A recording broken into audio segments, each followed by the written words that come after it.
அப்ப ரெண்டு super star இணைஞ்சா என்ன ஆகும்னு இங்க பல பேர் பயந்துட்டான். ஆனா அவங்க இணையலாம் வாய்ப்பு இல்லை அரசியல் ரீதியா. பட் இந்த சந்திப்பு வந்து பல பேர் இதை வந்து பயத்தை ஏற்படுத்தியுள்ளதுன்னு சொல்லியிருக்கீங்க. யாரு அந்த பல பேர் தான் வந்து பாத்தீங்கன்னா அரசியல் ரீதியா இவர்களுக்கு வந்து சீமானுக்கு ஒரு மிகப்பெரிய அளவுல பலம் வந்துடும், சீமானுக்கு ஒரு பேக்கப் கிடைச்சிடும், அதனால வந்து இது நடக்கக்கூடாதுன்னு நினைக்கக்கூடிய சில பேர்.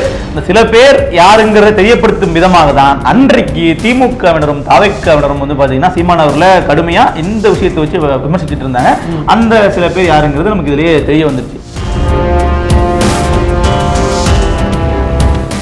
மாவீரர் நாள் பொதுக்கூட்டத்துக்கு வந்து பல்லாயிரக்கணக்கான மக்கள் வந்து வந்ததை பார்க்க முடியும். இதை எப்படி பாக்குறீங்க? அந்த பல்லாயிரக்கணக்கான வந்தது அப்படிங்கிறது எங்க திமுக பயங்கரமான ஒரு ஷாக்கா இருந்துச்சு. அப்போ ஒரு பொதுக்கூட்டத்துக்கு, அதுவும் ஒரு திறந்த வெளி கூட்டத்துக்கு எப்படி போவாங்க, அந்த கூட்டம் வந்து ஃபெயிலியர் தான் ஆக போகுது அப்படின்னு சொல்லி சமூக வலைதளங்கள்ல அந்த கூட்டம் நடக்க சில மணி நேரங்களுக்கு முன்பாகவே பல பதிவுகள் வர ஆரம்பிச்சிருச்சு. பாருங்க, காலி சேர்கள் இருக்கு, காலி நாற்காலிகளுடன் சீமான் அப்படிங்கிற மாதிரிலாம் சீமான் அவர்கள் உள்ள என்ட்ரி ஆகும்போது அந்த வீடியோலாம் எடுத்து போட்டாங்க. வாங்கும்போது என்ன, ஒரு மாவீரர் நாள் கூட்டத்துக்கு வந்து ஆட்கள் கம்மியா வந்திருக்காங்களே, நாம் தமிழர் கட்சியில சமீபத்தில் பல நிர்வாகிகள் வெளியேறினாங்களே, அப்ப இதனோட எதிரொலியாக இருக்கிறதா, கூட்டம் வரலையாங்கிற மாதிரி பல பெர்ஸ்பெக்டிவ்ல பல பேர் அவங்களோட கருத்துக்களை சொல்ல ஆரம்பிச்சிட்டாங்க. இந்த இடத்துலதான் திருப்பி வந்து ஒரு பெரிய திருப்பு முனையா அமைது. கூட்டம் பயங்கரமான அளவுல திரளுது. மாவீரர் நாள் மிகப்பெரிய அளவுல ஒரு வெற்றி கூட்டமா அது மாறுது. நினைவேந்தல் கூட்டமாக இருந்தாலும் மக்கள் அந்த அளவிற்கு வந்து அவர்களுடைய ட்ரிபியூட்டை செலுத்துறதுக்காக அங்க வந்து கலந்து கொள்றாங்க.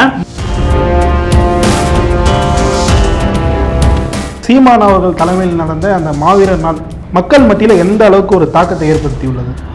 மாவீரர் நாள் அப்படின்னா என்ன அப்படின்னே இங்க பல பேருக்கு விளக்கமே தேவையா இருக்கு. அதை கொடுக்கக்கூடிய இடத்துலையும் நாம் தமிழர் கட்சியில தான் இருக்கிறாங்க.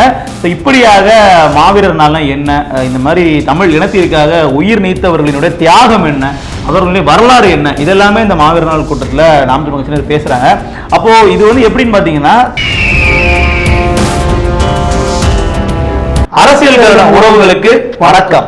இன்னைக்கு இந்த காணொலியில் நாம் தமிழர் கட்சியின் சார்பாக செங்கல்பட்டு தாண்டி மதுராந்தகத்தில் நடத்தப்பட்ட மாவீரர் நாள் நினைவேந்தல் கூட்டம், அதில் வந்து சீமான் அவர்கள் வந்து பேசிய விஷயம் வந்து பரபரப்பை ஏற்படுத்தியுள்ளது. என்ன நல்லா பேசியிருக்காரு? பல அரசியல் ரீதியான விமர்சனங்களுக்கு பளிச்சுன்னு சீமான் அவர்கள் பதிலடி கொடுத்திருக்காரு அப்படின்னே சொல்லலாம். அதையும் குறிப்பா மிகப்பெரிய ஒரு சர்ச்சையை ஏற்படுத்தின அந்த ரஜினி சீமான் சந்திப்பு, அதை வந்து ரஜினி அவர்களே தான் அழைத்து சீமான் சந்திச்சார் அப்படிங்கிறத வெளிப்படையா சீமான் அவர்களே சொன்னதுக்கு பின்பாகவும் கூட எப்படி சந்திக்கலாங்கிற மாதிரி கேள்விகள் வந்துச்சு இல்லைங்களா. அதற்கு வந்து இன்னைக்கு உடச்சு சீமான் அவர்கள் பதில் சொல்லியிருக்காரு. ரஜினிகாந்த் யாரு? ரஜினிகாந்த் யாரு? சினிமாவில ஒரு சூப்பர் ஸ்டார். சினிமாவில் சூப்பர் ஸ்டார். அது மாதிரிதான் அரசியல்ல நான் சூப்பர் ஸ்டாரு. அப்ப ரெண்டு சூப்பர் ஸ்டார் இணைஞ்சா என்ன ஆகும்னு இங்க பல பேர் பயந்துட்டான். ஆனா அவங்க இணையலாம் வாய்ப்பு இல்லை அரசியல் ரீதியா. பட் இந்த சந்திப்பு வந்து பல பேர் இதை வந்து பயத்தை ஏற்படுத்தியுள்ளதுன்னு சொல்லியிருக்கீங்க. யாரு அந்த பல பேர் தான் வந்து பாத்தீங்கன்னா அரசியல் ரீதியா இவர்களுக்கு வந்து சீமானுக்கு ஒரு மிகப்பெரிய அளவுல பலம் வந்துடும், சீமானுக்கு ஒரு பேக்கப் கிடைச்சிடும், அதனால வந்து இது நடக்கக்கூடாதுன்னு நினைக்கக்கூடிய சில பேர். இந்த சில பேர் யாருங்கிறத தெரியப்படுத்தும் விதமாக தான் அன்றைக்கு திமுகவினரும் தவைக்கவினரும் வந்து பாத்தீங்கன்னா சீமான் அவர்களை கடுமையா இந்த விஷயத்தை வச்சு விமர்சிச்சுட்டு இருந்தாங்க. அந்த சில பேர் யாருங்கிறது நமக்கு இதுலயே தெரிய வந்துருச்சு.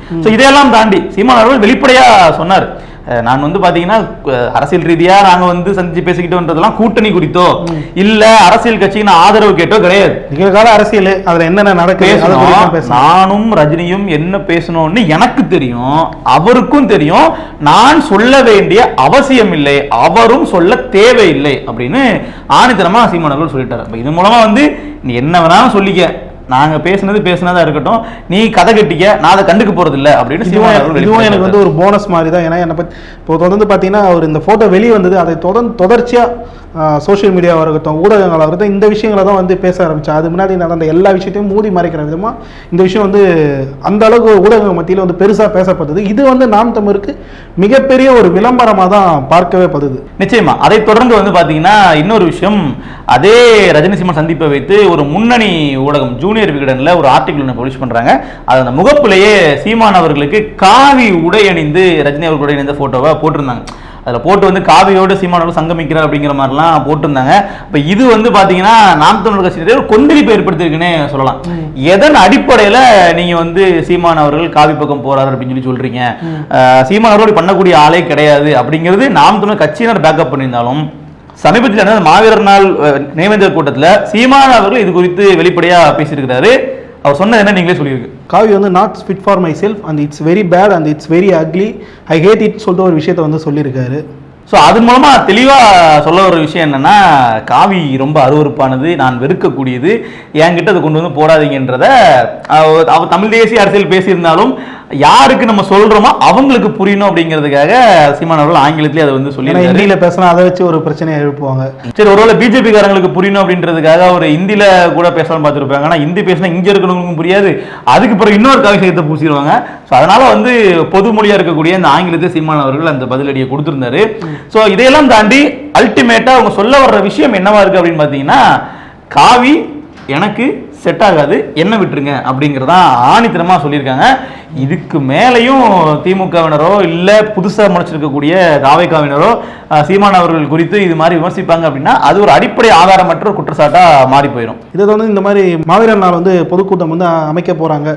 இதுக்கு வந்து பெரிதா கூட்டம்லாம் வரமாட்டாங்க, வந்து உதஞ்சி போச்சு. ஸோ பழைய மாதிரி வந்து கூட்டங்கள்லாம் ஒரு மாநாட்டுக்கு கூட்டங்களுக்கு வந்து வராது அப்படின்னு சொல்லிட்டு பல்வேறு தரப்புல வந்து கருத்துக்கள் வந்து வந்துட்டே இருந்தது.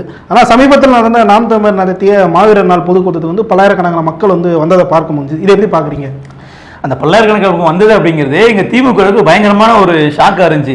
என்ன அப்படின்னா, அன்னைக்கு கூட்டு நடந்த அன்னைக்கு பயங்கரமான மழை. ஆக்சுவலா நமக்கு பொதுவாகவே தெரியும், ஒரு மழை பெய்யுது அப்படின்னா மக்கள் வீட்டை விட்டு வெளியே வர மாட்டாங்க. அப்போ ஒரு பொதுக்கூட்டத்துக்கு, அதுவும் ஒரு திறந்த வெளி கூட்டத்துக்கு எப்படி போவாங்க? அந்த கூட்டம் வந்து ஃபெயிலியர் தான் ஆக போகுது அப்படின்னு சொல்லி சமூக வலைதளங்கள்ல அந்த கூட்டம் நடக்க சில மணி நேரங்களுக்கு முன்பாகவே பல பதிவுகள் வர ஆரம்பிச்சிருச்சு. பாருங்க, காலி சேர்கள் இருக்கு, காலி நாற்காலிகளுடன் சீமான் அப்படிங்கிற மாதிரிலாம் சீமான் அவர்கள் உள்ள என்ட்ரி ஆகும்போது அந்த வீடியோலாம் எடுத்து போட்டாங்க.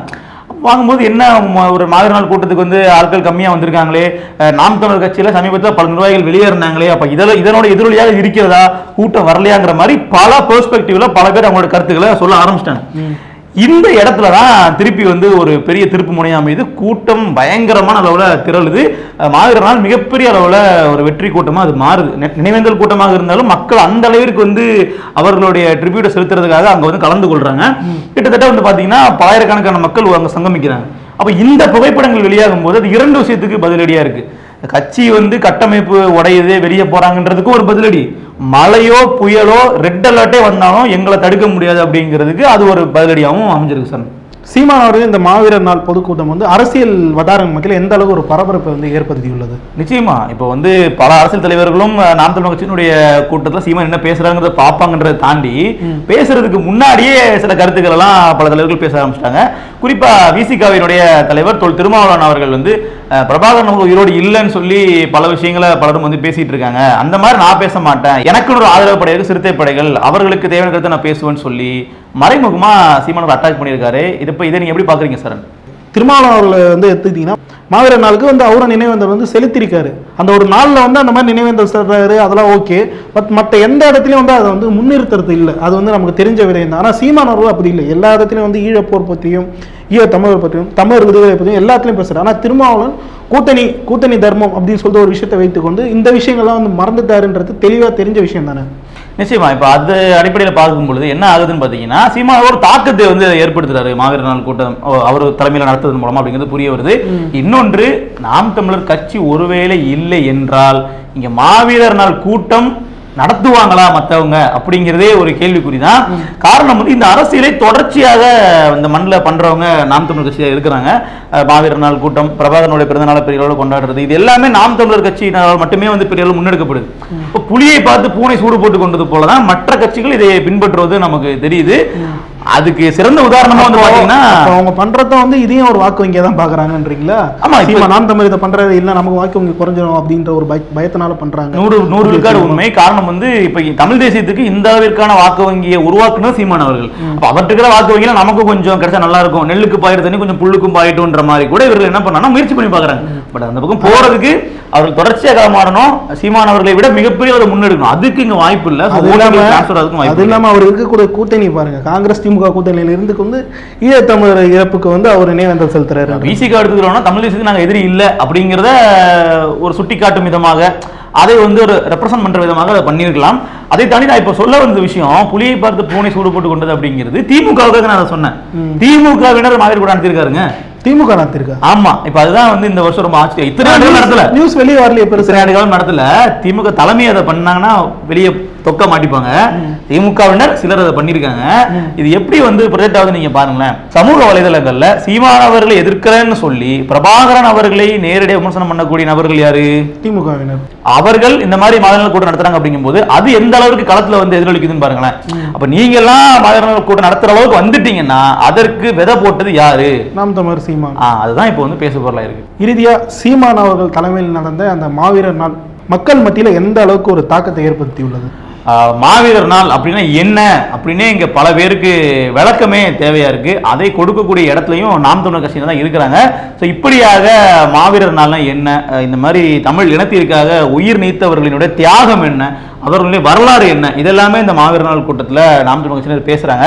அப்போ இது வந்து எப்படின்னு பாத்தீங்கன்னா தமிழ்நாட்டில் தமிழக அரசியல்ல இந்த ஒரு விஷயம் ஒரு கிரே ஏரியாவே இருக்கும். இதை பத்தி பேச மாட்டாங்க, இதுக்கு பெரிய முக்கியத்துவம் கொடுக்க மாட்டாங்க. அப்படி இருந்த சூழல்ல இதை ஒரு அரசியலா மாற்றி அதற்கு ஒரு வாக்கு வங்கியை உருவாக்கி இன்னைக்கு இந்த அளவிற்கு வந்து ஜனரஞ்சகமான அரசியலா முன்னெடுத்த ஒரு நபரா சீமானவர்கள் இருக்கிறாங்க.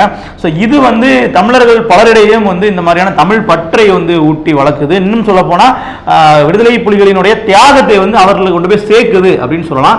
ஸோ அதுவும் இல்லாமல் இன்னொரு முக்கியமான விஷயம் வந்து இவ்வளவு நாள் வந்து நாம் தமிழர் வந்து மாவீரர் நாள் வந்து கொண்டாடியது வேற ஒரு மாநில கட்சி அந்தஸ்து பெற்றதுக்கு அப்புறம் வந்து இந்த மாவீரர் நாள் வந்து நடத்தியது வந்து இந்தியாவில் இருக்கக்கூடிய பல கட்சிகள் வந்து திரும்பி பார்க்க விதமா வந்து அமைஞ்சு. நிச்சயமா அதுல நம்ம இன்னும் குறிப்பிட்டு சொல்லணும் அப்படின்னா பிரபாகரன் அவர்களுடைய புகைப்படத்தை பயன்படுத்துவது சட்டப்படி இங்க சரியானதா இருந்தாலும் சோசியல் மீடியாக்கள்ல கம்யூனிட்டி வயலன்ஸ்ல வந்துருது ஆக்சுவலா. அப்ப என்ன ஆகுனா அந்த பேஜ்ல அவங்க டெர்மினேட் பண்ணிடுவாங்க. ஸோ அப்படி இருக்கக்கூடிய சூழல்ல களத்துல பிரபாகரன் அவர்களுடைய புகைப்படம் பதித்த டிஷர்ட்டை போட்டுட்டு அவங்க வந்து அந்த கூட்டத்தில் கலந்துக்கிறாங்க கட்சியினர். அப்படிங்கும்போது எந்த அளவிற்கு வந்து ஒரு சட்டத்தால் ஒடுக்கப்பட்ட ஆட்சி அதிகாரத்தினால் வந்து ஒடுக்கப்பட்ட ஒரு தலைவரை மக்கள் மத்தியில கொண்டு போய் சேர்க்கிற வேலையை நாம் தமிழர் பண்றாங்க அப்படிங்கிறது நம்ம வெளிப்படையா புரிஞ்சுக்க முடியும் சார். மாவீரர் நாள் குறித்து பல தகவல்கள் வந்து இந்த வீடியோல பார்த்தோம். மீண்டும் வேறொரு காணொளியில் சந்திப்போம். நன்றி.